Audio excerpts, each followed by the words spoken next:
And so to nobody's surprise, I was gonna say the holiday season is upon us, but I don't think anybody's not aware that it is, so like, should I start the video out with that? Hello book reading friends, welcome back to my channel, or welcome if you're new. My name is Mel, and today I bring you guys a holiday book gift guide. Now I've been seeing a lot of these going around and everybody's putting up their book list for the holiday season, what you should buy, what you should wish for, and it's not exclusively just books. People are making these videos surrounding all bookish items, but whenever the holiday season comes around, I don't know what else to ask for but books, and oftentimes I don't want anything but books. And so today's list is going to be centered around books only. All of the books I recommend you putting on your wish list for this holiday season. This list is also lengthy, so hopefully there's something here for everybody. We have genres ranging from fantasy to contemporary to romance, so I hope you find something here that you can add to your wish list that you can wish for this holiday season. And on the subject matter of holiday gifts and things to wish for, I do need to give a thank you to the sponsor of today's video who made it all happen, and that is Ana Luisa. I find myself always saying this, but if you've been here for a while, you'd absolutely be no stranger to my love for Ana Luisa. You guys know my style. I like the basic, jeweling it up on the ears and on the neck. It's one of my favorite styles, and Ana Luisa has made it incredibly easy to build my own jewelry collection, and I know it'll be super easy for you guys as well because they've got incredible items without those pricey luxury markups, so you can get stuff at their website, from necklaces to earrings to rings to ear cuffs and everything in between, for as little as $39. And as always, one of my personal big loves for Ana Luisa is how they've managed to do their approach towards sustainable fashion, from the way they source their raw materials all the way to the disposal of the pieces. And because of those reasons, they have managed to offset 100% of their carbon emissions, which is pretty fantastic. And so this time around, I have 3 new pieces to show you guys, and I absolutely love them. I've been checking these out for a while, and I just fell in love even more when I saw them. And just as a tidbit, even if this video is surrounding holiday book gift guides, this is also an incredible gift to give others during the holiday season. You guys know I'm a big fan of their necklaces, so this time around I decided to get the Elsa checker blue. I love that the chain is super dainty, and then you've got this more sturdy piece on the middle, and it's a bit more constructed than the ones I've chosen in the past, but I absolutely love the mix between gold, blue, and white. And because of that, I also had to get the matching earrings, which are the Salome checker blue. I love that I have a matchy set for once in my life. I've never had a matchy anything when it comes to jewelry, so the fact that they've also got sets like these where you can kind of mix and match it is really, really awesome. And these not only come in blue, they also have a variety of different shades. And the third piece that I got is a ring. It is the Conag ring. I love their adjustable rings. They're super comfortable. The fit is just amazing. Look so freaking luxe. So if you want to check Ana Luisa out, I will be leaving my link down below so you guys can check them out. They currently have a sale going on for the holiday season. It is buy one get one 60% off, so I will be leaving my link down below in case you guys want to check them out. And let's get on to some holiday book gift guide recommendations. Now we're gonna get into the bulk of the video, which is 2021's Mel approved holiday book gift guide. I hope you guys are ready. I hope you have your drink of choice, snacks, a pen, paper, anything you need, or your phone if you take notes on your phone, to have a good chill time, but also to write down all of these recommendations. So in an unlike Mel twist, I am going to start out with the thriller slash mystery horror recommendations on this list. And the first one would be All's Well by Mona Awad. This is a thriller slash horror slash dark academia, so there's a bunch of gothic elements in this that are just so fantastic. We follow our main character Miranda, who is the head of the theater department, the director at this school, and every year her students put up a Shakespeare production. This year they want to carry out Macbeth, and that's something that Miranda is not necessarily on board with. She instead wants to put up a production of All's Well That Ends Well by Shakespeare, and in the midst of trying to put up this production, she meets 3 mysterious benefactors of this theater club that know a little bit too much about Miranda's life. And this will dive deeper into Miranda, an accident she had a few years back, how that's impacting her now, what's going to happen moving forward, and really blur the lines between reality and fantasy. This book just had everything that I was asking for out of it. It had the theater element, it had the ins and outs of the industry. We also have a very complex emotional situation out of our main character, and it's so interesting in the way that she navigates not only her chronic illness, but her everyday life and how people act and react around her. It was so interesting. It was so gothic and horror-y and thrillery. It was just everything, again, that I could have expected expected out of a book like this. Still in the realm of dark academia, I have Ace of Spades by Farida Abike Iyimide, another story that I read this year and I absolutely adored. And we have this super prestigious academy setting called Nivea's Private Academy, and we particularly follow these two kids who attend. They are also the only two black kids that attend this school, and soon enough they find themselves being targeted by this person called Aces. And Aces will stop at nothing to reveal all of their secrets, even if that means jeopardizing their future and everything that they've been working on. This is a Gossip Girl meets Get Out, and when I tell you guys, this is one of the best executions that I've read of Get Out, I am not even kidding. It had every element of suspense, of tension, of buildup, of dread. Every single element that you want slash need out of a thriller, out of a horror, this book has. And adding that Gossip Girl element into this was just so genius because it makes it 10 times more tense, and it makes you doubt who is behind all of this even more, in a way where you're not only playing detective, but you're also wishing and praying to everything that's holy and mighty that these kids will make it out of it. Next on the list, we have The Diviners by Liva Bray, which is also a thriller slash horror that resides in the young adult section. However, don't let the young adult part of it fool you because it is very creepy. We are set in the 1920s and we have our main character, Evie. In that time period, she doesn't necessarily fill in this spot of what it means to be a woman, of what it means to be feminine. And so because of those reasons, her parents ship her out from the small town that she is from to New York City to live with her uncle, who is very much into the occult. And while she is there, she will meet a very talented, gifted group of young people who call themselves the Diviners, who all have some sort of ties to the supernatural, and that will also include Evie in this journey of trying to find a demonic serial killer. Does that not sound creepy? And there's this really creepy song that the demon sings. I swear to you guys, it will haunt me till the day that I die because it feels so real and spooky and I just want nothing to do with it. And also, I've heard that the audiobook is really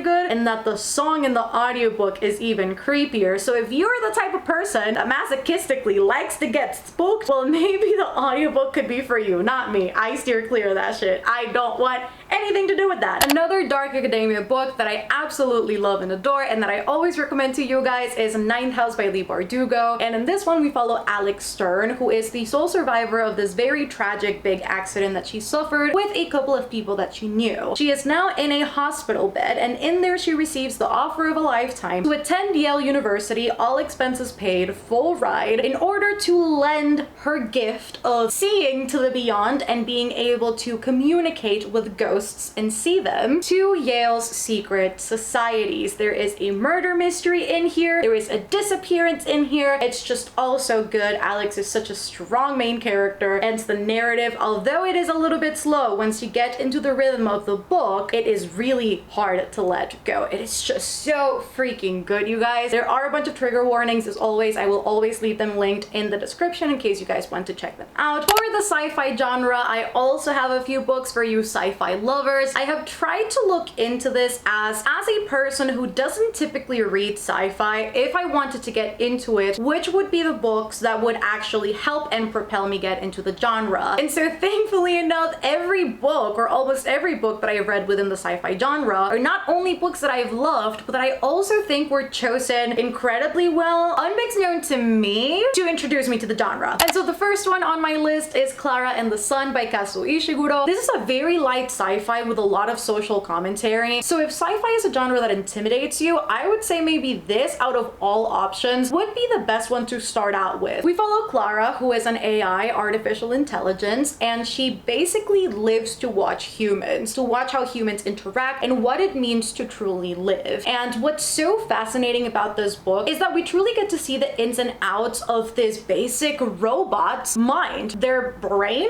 I guess you could say, and how they process the information that they receive from human interaction, from nature to human reaction. It's just all so fascinating, and you can clearly see Clara start out with this very childlike mind and start developing into something much more sentient and knowledgeable. And it's just so freaking good. I loved every second of this, and the audiobook for this is also really good if you're more into the audiobook portion of it. Another really good one to start out with is Skyward by Brandon Sanderson, another book that I've talked about plenty of times on my channel. However, I truly believe that as far as science fiction goes, this is a great place to start. Don't let the young adult brand fool you, because honestly, the world is so intricate, and obviously would expect nothing less from Sanderson, but the system he has in place is so strong, and this one in particular is so action-packed, so spacey, and so just fantastical and science-y in all the best ways, because it's not hard to understand. And I think that's what Sanderson shines so bright in, is having these really, really ambitious stories, these literal otherworldly stories, and making them incredibly digestible for the reader. And that part of it I absolutely adore. So in this one we follow Spensa, and her dad used to be a pilot. But in the biggest battle of this world, called the Battle of Alta, her dad was deemed as a coward and a traitor. And those are words and a consequence that follows her very strongly through her life as she grows up without him. And now as a young adult, her sole mission is to become the best pilot. A pilot as good as her dad. A pilot that will potentially redeem her family's name. And when I tell you guys, this is truly one of the best character developments I've ever seen in a book. It's truly like outstanding how Spensa goes from a place of absolute cockiness and every positively negative word you can find to such a well-rounded, just nurturing, hopeful, inspirational character. So if you're looking to start out with the genre, honestly, this and Clara and the Sun might just be the way to go. Now, if you want something a little bit more stressful, something that borderlines also with horror, I think this is the perfect mixture of sci-fi and horror. To give you the biggest existential crisis of all time, I would absolutely go with Into the Drowning Deep by Mira Grant. Now this one, you guys, will make you question human evolution, everything to do with life at sea. I was spooked, I almost peed my pants, I was horrified, I was fascinated. I think I went through every stage of human emotion possible with this single book, and honestly also the audiobook. Woo! There was a point where I had to stop the audiobook because I could not because it was really scary at one point. The narrator did a really, really good job. In this one we have a ship called the Aragatis, and the ship set out on a voyage 7 years ago to the Mariana Trench, and then everybody on board died and the ship was never found again. The only thing left out of this ship was a recording that depicted something very unhuman and something that humankind had never seen before. And so because of this mystery, a new crew has been assembled with very different motivations depending on the person, and one Victoria Stewart who is dead set on finding out what happened to her sister on the Atargatis 7 years ago. I know I've said this several times and I'll say it yet again, Mira Grant was also Shonda Maguire. I don't know what her research process looks like when she's gonna sit down and write a book, but every single time her books just feel so real, even though they're so fantastical or based on some sort of mythical something. It feels very grounded in reality. I absolutely love that. It's so, so good. Who would I be, speaking of sci-fi and audiobooks, if I didn't recommend Project Hail Mary by Andy Weir? Another person that is very beloved in the science fiction genre, a person who seemingly also goes very, very deep into the research process, comes out on top with something that feels very realistic and honestly very scary, because it feels like it could happen in real life. We have our main character, Ryland, and one day Ryland wakes up and everybody around him is dead. He finds out that he is on a spaceship and he is facing an extinction level threat on Earth, and he is the only person who can solve this, except that he doesn't remember his name, his entire crew is dead, and he obviously doesn't remember why he is in space. This was so interesting. We have sort of alternating timelines where we're in present time, but we're also getting glimpses and flashbacks of Ryland's life before he set off into space. There is also the cutest alien and probably the only alien that we stand. He is the most wonderful companion that Ryland befriends, and they just forge such a wonderful relationship, acquaintanceship. I followed everybody's advice on this. I listened to the audiobook and it made the experience even better. The narrator is just incredibly hilarious. There is such a comedic tone to this as well, while still, you know, discussing themes of mental health very importantly and very frequently, and again in a way that feels substantial. But the narrator just did a great job at making sure that every piece of emotion came through.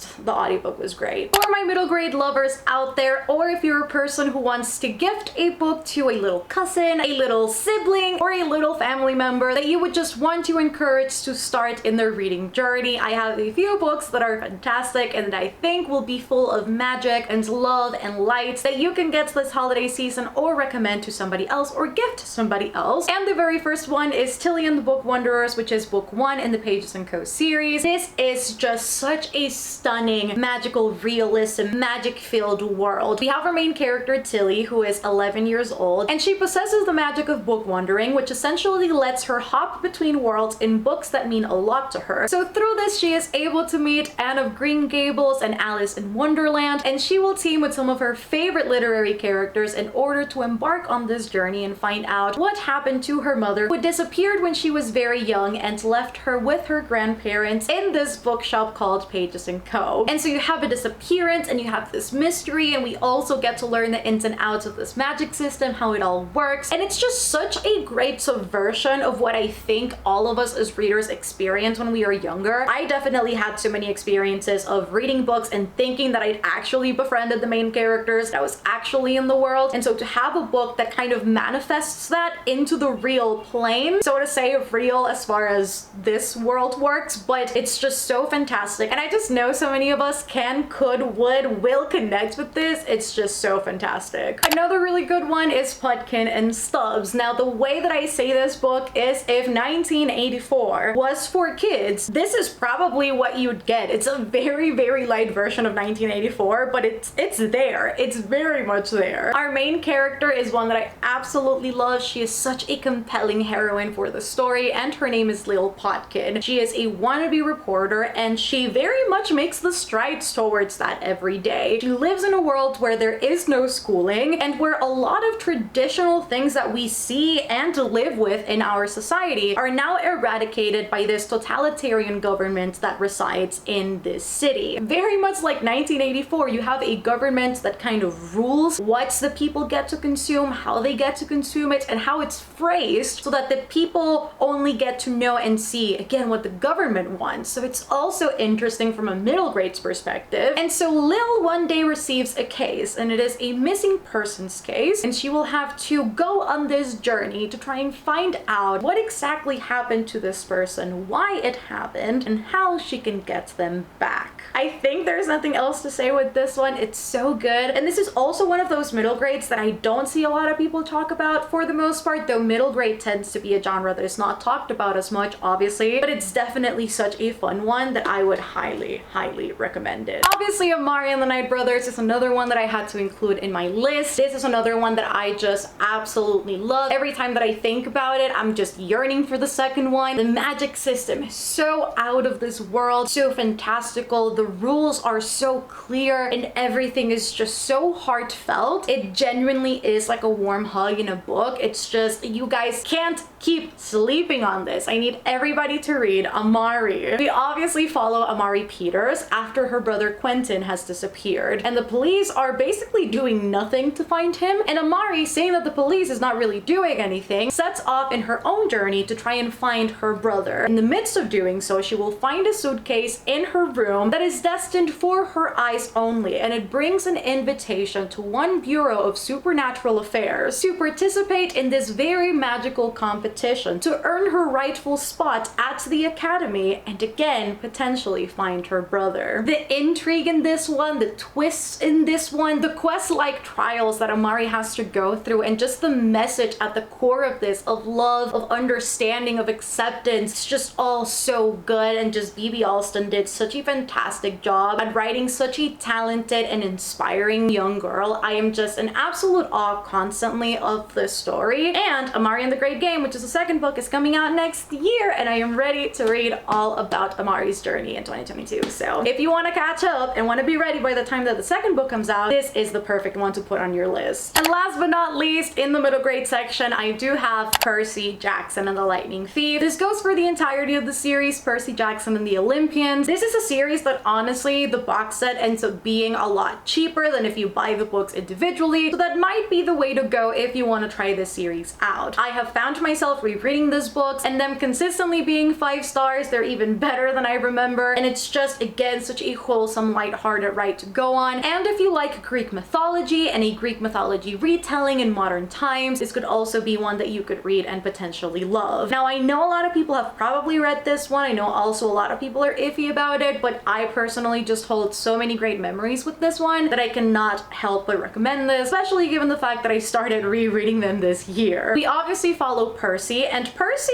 is what you'd traditionally would catalog as a troublemaker kid. He always finds himself in the midst of these disasters, in the midst of trouble. Therefore, he is always expelled from schools and he is always entering a new one. And so in the latest entry, we have Percy in this school and it's all going great up until it isn't. And he sees one of his teachers warp into a fury from Greek mythology, and he is therefore escorted into Camp Half-Blood, which is a camp designated for half-bloods who are kids from ancient Greek gods. And there his first quest will start, where he is kind of being blamed of stealing Zeus's lightning bolt. He will have to prove himself as not only worthy but as innocent as well. This entire series is just fantastic. I love the message of ADHD in this one, of dyslexia, and how it's so empowering for kids and how it doesn't really make you different and that you can still do the same things that everybody's doing and you're capable of greatness. It just has so many strong, clear, and fantastic messages in here that I always find myself in the need and want to reread them. Let us get started on the romance section for all of my erotic romantic people. The first one that I have to show you, I think, is a given, and that is the Brown Sisters trilogy by Talia Hibbert. They can stand on their own, so if you would like to get just one individually, you can look up the synopsis and kind of pick and choose which ones you'd like. But overall, it's always really nice to, when it comes to these series, kind of read all of them so you can get a taste of each character in other people's stories and then in their own book. I think that makes the journey a lot better. But in this one, if I had to make a compilation, is that we follow all three of the Brown sisters in all of their fantastic glory. We first follow Chloe, who is a chronically ill computer geek and who makes a list of things that she wants to fulfill in order to get a life, and so she will team up with the love interest in order to achieve that. Then we have Dani Brown, who is very much against love, but she will be proven otherwise by one Saf, who will bring in a lot of steam and love into her life. It also has a fake dating trope, which is great. And last but not least, my absolute favorite, my girl Eve, and she is just so full of joy and love and laughter and light, and I love her. The smut in the third book, I will say, is the best out of all three, and the love interest is also so lovable. He is also on the autistic spectrum. And the last one also has the Sunshine Grumster trope, and it is done in all of its glory. Another really good romance series is the Bromance Book Club series. Not only are the covers stunning, look at the spines, look at the covers, they're so stunningly illustrated, but the journey itself of all of these characters is just so hilarious and sexy, and all of them are so alluring. It's just, it's one of the best romance series that I have read so far. For this one, as a series synopsis, I'd say imagine all men who have very difficult situations in their relationships, in their marriages, in dating life in general, that they don't know how to work in or fix. And so therefore, they've built a bromance book club, a book club where they read romance books in order to try and understand relationships better, the female mind better, and potentially save their marriages, relationships, social and dating life, etc. And these are all so funny. I mean, I haven't read the fourth one yet, but if I had to choose a favorite out of all of them, I think I'd maybe go for the OG one for the first one, or if not, then the third one is also a favorite of mine, but these are really, really good. You guys know me. Who would I be if I wasn't recommending People We Meet on Vacation by Emily Henry? It's one of my favorite books that I've read this year, if I'm being honest, and this is a best friends to lovers trope. We follow Poppy and Alex, who for the longest time have been going on vacations together, except for this one vacation that seemingly brings them apart in a very big way. Now, years later, they reach out to each other in order to see if going on one last vacation could potentially fix everything that has gone wrong. These two characters, you guys, oh my god. Also, I got to picture Chris Evans as Alex, the love interest, and I had a great time. He is described as a very old-fashioned guy. He is very fit, but he likes to wear the plaid shirts. Basically, I just pictured Steve Rogers as Alex, and it just worked out for me. It was great. The angst, the tension, the build-up, the release, the romance, the backstory, everything just worked out so perfectly for this one. I think Emily Henry is really gifted at making sure that you enter the story and you instantly feel chemistry between two characters. It just floats so nicely, and that's always my concern with like Friends to Lovers, is not feeling that romantic chemistry or tension. But from this one though, right off the bat, you get it, sweetheart. And it's also so emotional. It made me cry. The ending, everything is just so good. It's just so good. It's just so good. If you're like me and sometimes you enjoy yourself a good porno plot, may I suggest the Villain series by Katie Robert. Now I know it's kind of like an unlike recommendation coming from my part. However, if you guys just want good smut, good erotica, no worrying about any plot or about really thinking, just reading pure heat, I would say Katie Robert Villain series. This is your girl. Now, I think the only element you need to look past is the fact that these are Disney Villains x Heroes retellings. Beside that, I think this may just be one of the best smut that you'll read in your life. It's fun, it's sexy, and again, there's no plot to worry about, which is always a great time. My favorite so far, I've only read the first 3. My favorite one so far has definitely been Learn My Lesson. So learn your lesson. Take notes, people. I have Intercepted by Alexa Martin. It is a sports romance, second chance love, and it is so freaking good. I think I lived like my NFL wife fantasy with that one. I was like, I was there. In this one, we follow Marley, who has had her heart broken by the seemingly perfect man, the man of her dreams, the man that she thought she'd spend the rest of her life with. And she has now promised herself that she will never again date a football player, an athlete. Enter the problem, Gavin Pope, a person that she has a past with, and a person who is now on the team with her ex-boyfriend, and a person that will not only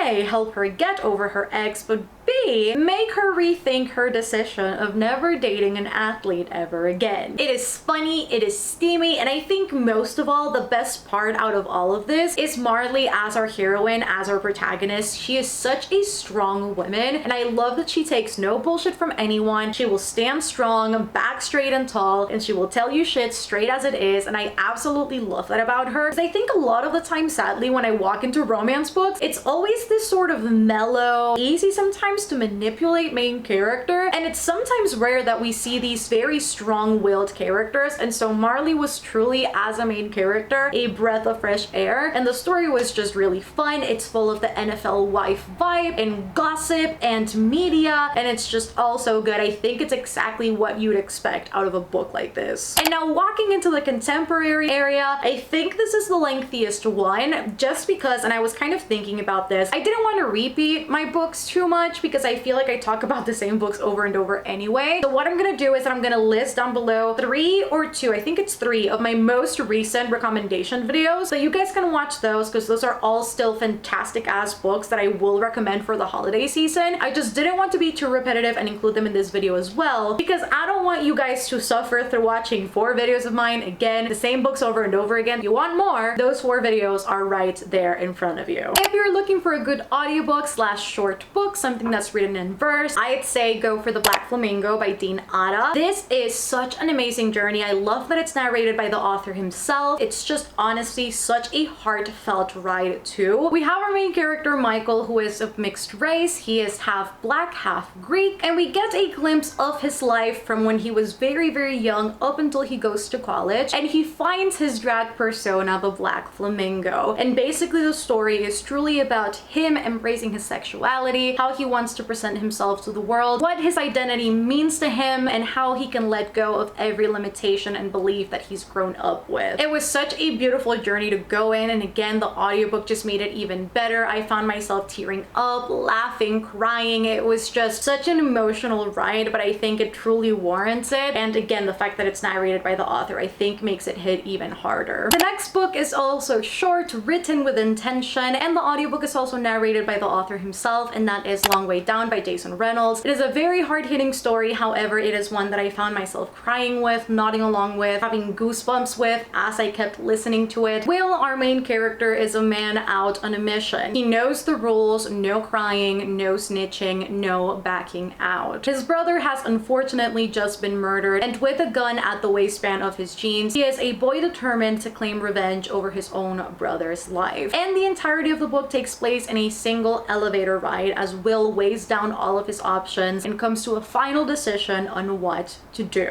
When I tell you guys, this is one of those books that I read, and not only did it break my heart as I was reading it, but it just, again, flashes me back to this mindset of writing with intention. What an author is able to do with a limited amount of words, with a limited amount of pages, but that truly means something. It's not empty words, it's not an empty story, it's something that truly weighs down on you as a reader and makes you rethink the ways of the world, how everything works, and truly showcases how unjust life can be. It's just honestly, again, an emotional ride, but if you find yourself within the capability of reading it, I would absolutely recommend getting not only the audiobook but also the physical book, because I think there's a lot worthy of annotation in there. You Should See Me in a Crown by Leah Johnson is another one that I really enjoyed in audio format at the beginning of the year. And we have our main character Liz, who's always believed she is too poor, too black, and too awkward to fit into the small Midwestern town that she lives in. But it's all fine because she has one plan, and that is to get to the college of her dreams, get a full ride scholarship, and finally leave this place that she doesn't love so much. But her plans come crashing down once that financial aid that she was hoping for, that scholarship, doesn't come through, and now Liz's only hope is to run for prom queen, win, and get the prize money that will finally get her off this town. It is not only a contemporary story about Liz trying to find her way, embracing who she truly is, and building the fate and destiny of her dreams, but also a love story, an unexpected one, and one that Liz truly will learn a lot from, and that will help her in many ways break out of her shell. It was honestly, again, such an emotional ride. It was so good. And the audiobook, I have been constantly saying this year, I need more audiobooks from this narrator, because the way that they narrated this, it was just so immersive. It was one of the first few audiobooks that I'd ever listened to, and it had me on the ropes for the entirety of the journey. Like, I just couldn't let go because that's how good the narration was. A book that I need everybody to read, and that is Made in Korea by Sarah Suk. Just one of the most wholesome, just lighthearted reads ever, while still having that emotional element and having an amazing partnership relationship between the two main characters. It was just so freaking cute. We follow our two main characters who are both just such strong, driven individuals. They both have very set visions on what they want to pursue for a living, what they want to study in college, and therefore they start their own businesses while in high school. They go to a high school that actually encourages students to be entrepreneurs, to have their own businesses, and so they take advantage of that to raise a little bit of money for their college fund so that it seems a little bit more secure, except that unknowingly they build competing K-beauty brands, and it will be a massive showdown for these two in order to establish who's the better company, who makes more money, who has the better product, and ultimately who will end up following their dream. It is not so simple because they are both cute and then they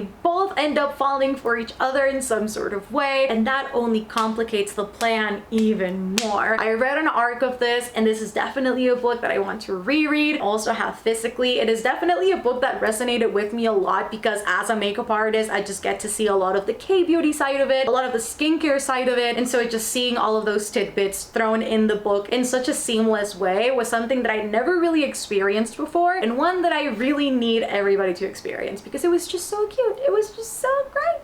Next up on the list, I have A Cuban Girl's Guide to Tea and Tomorrow, another really cute and wholesome one where we follow our main character Lila, who lives in Miami with her very Latin family. They own their own bakery. That is always something that she's cherished for a really long time. She's grown up very used to being surrounded by her abuelita, her comfort, her recipes, and her love. Unfortunately, her abuelita passes away and she finds herself in a big state of grief, and so her parents, in order to help her potentially move past that period period of her life, ship her off to England in order to get some fresh air, a new scenery, a new country, where she'll get to experience a variety of new things. And it is there that she indeed meets one different thing, and that is Orion, who offers himself as a guide, a tourist guide towards this country and everything beautiful that it has to offer. And Lila will find herself at a really big crossroads when she ends up really liking this guy, who at the end of the day lives on the other end of the world. This is such a cozy book, and I honestly, looking back at my winter book recommendations, really wish this was one that I brought up at that point in time, because it's so good, because it's so cozy. It's got that baking element, that tea element, that just homey vibe to it. The romance is also so wholesome, and I was just reading it and I was like, I love them so much. It's just one of those books that you read and you go like, oh, I wish I had one for myself. It just gives you that feeling as you read, and it was just really, really good. And last but not least, in the contemporary section, I'm not pulling these out, by the way, because they're literally at the bottom of a stack and I just don't want to destroy my bookshelves. But last but not least, I have a fa love story. You guys, this is the perfect mix between contemporary and romance. It's just so good, and the plot twist. I typically go into contemporary not really expecting any plot twist of any sort. So when I was reading this one and I got one, I was like, oh shit. I was not expecting it, but it was just so good. The build up to it was so great, and the shock was fantastic. And what's so good about this one too is that it revolves around food, because we have two feuding families who own competing pho restaurants and their kids who also work in the family business. However,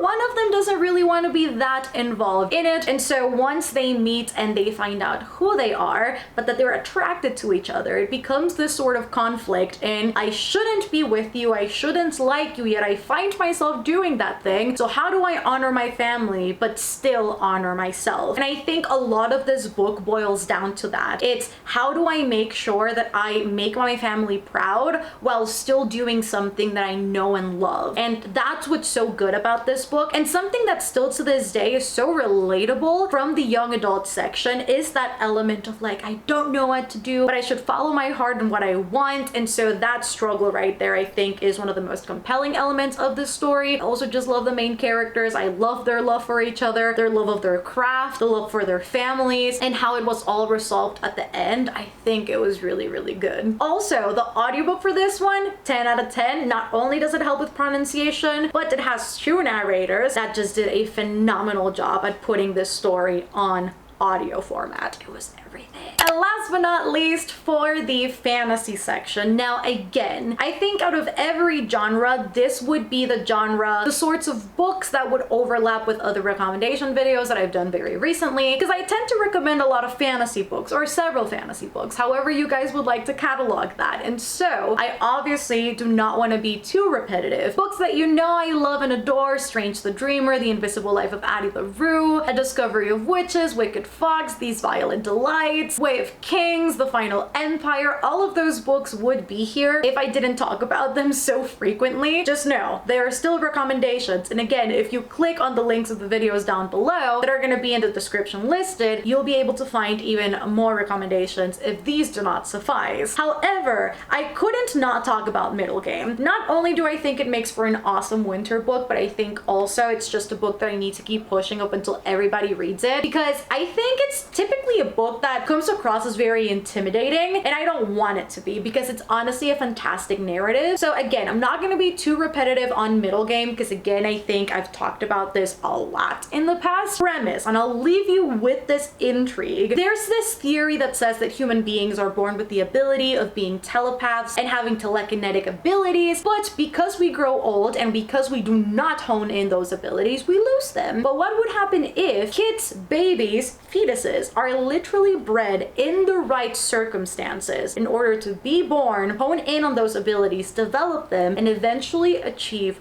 godhood because of it? That's all I'm gonna say, to not stretch this out for too long, but I did talk about this one in my fall book recommendations, so just saying, if you want it, it's there. Also, in my best book recommendations according to you, it's also there. What more could you want but a sapphic Wives of Dracula retelling that later turns into a polyamorous this relationship. It's all you could want. It's all that you need. But yes, this is a Wives of Dracula retelling, a Dowry of Blood, and we follow our main character Constanta as she becomes Dracula's wife and later figures out that what she is really in is a toxic cycle of abuse. But it is not all hopeless, as she meets other individuals that Dracula himself brings in and she potentially falls in love with, and that will hopefully get her out of this lifestyle that she has had to reside in. It is so beautiful and lyrical, and again, writing with intention. It's so short, it's so meaningful, and the way that it brings up the toxic cycle of abuse for women is honestly so heartbreaking, but at the end so hopeful. And I think that's what works best for this book, is that it manages to bring to light something so serious and something that has damaged so many relationships and something that has put women through a lot. But it's made very clear in this book that even in those darkest of times, there is a light at the end of a tunnel, whether it's you, whether it's another person, whether it's a circumstance, and that it doesn't always have to be that way. And that part of the book I found was the best element of it. Allow me to recommend a book that I'm currently reading, but that I think the writing is stunning and everybody needs to at least give it a try. I've heard that the audiobook is somewhat okay, but at least the physical I think will be the way to go. That is The Starless Sea by Erin Morgenstern. I know this has been subject of controversy because a lot of people love The Night Circus more than this one. People just don't like this one altogether. So I know it's a little bit of a mixed one here in terms of enjoyment purposes. However, in The Starless Sea, we follow our main character, Zachary. And Zachary is currently in grad school. Therefore, he spends a lot of time in the library doing his research or just having a good time reading because he loves to read a lot. And one day he stumbles upon this mysterious volume that has no author. They don't know where it came from, and so he takes a peek, he reads the book, and he finds that this book is somehow connected to his childhood. In fact, he is very much a part of this book and he doesn't know how. However, the book leaves behind 3 clues that he needs to follow in order to find out exactly why he is so connected to it. And the clues are a bee, a sword, and a key. And that will lead him on a journey unlike any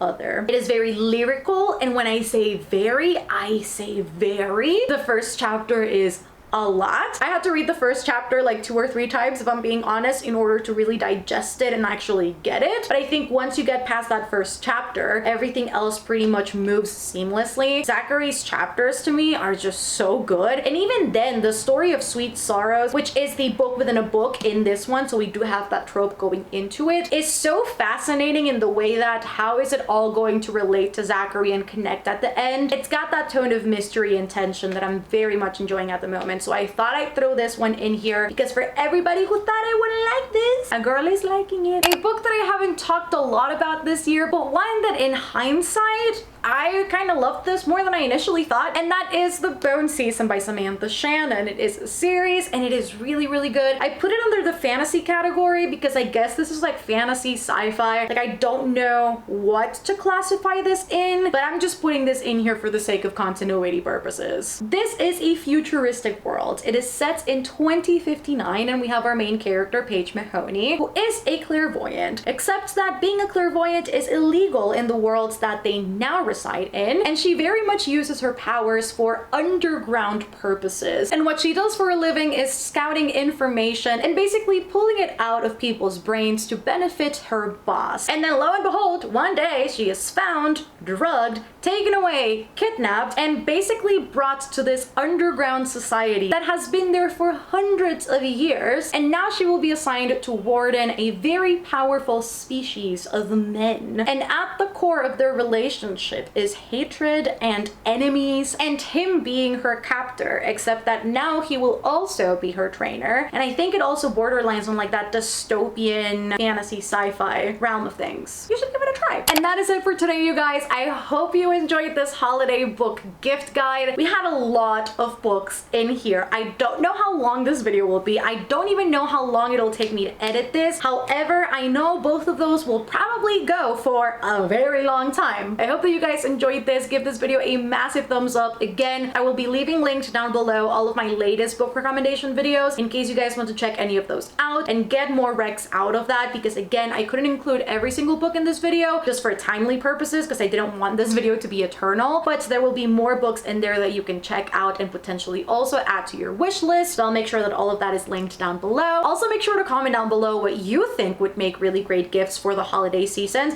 Have you read any of these books, or what books are on your wish list this holiday season? I'm looking forward to seeing all of those and chatting with you guys down in the comments. Make sure to subscribe down below if you haven't done so already. I am constantly uploading videos that I am sure you do not want to miss. And if you want to support the channel further, I do have a Patreon. We call ourselves The Citadel, and it's always linked down below alongside all of my social medias. Thank you again to Anna and Louisa for sponsoring today's video. Don't forget that you can check them out over at the link at the top of my description because they are running a massive holiday sale where you can buy one and get one 60% off. So thank you to them once more for sponsoring today's video. And yes, I love you guys so much, and I shall see you on the next one. Bye guys.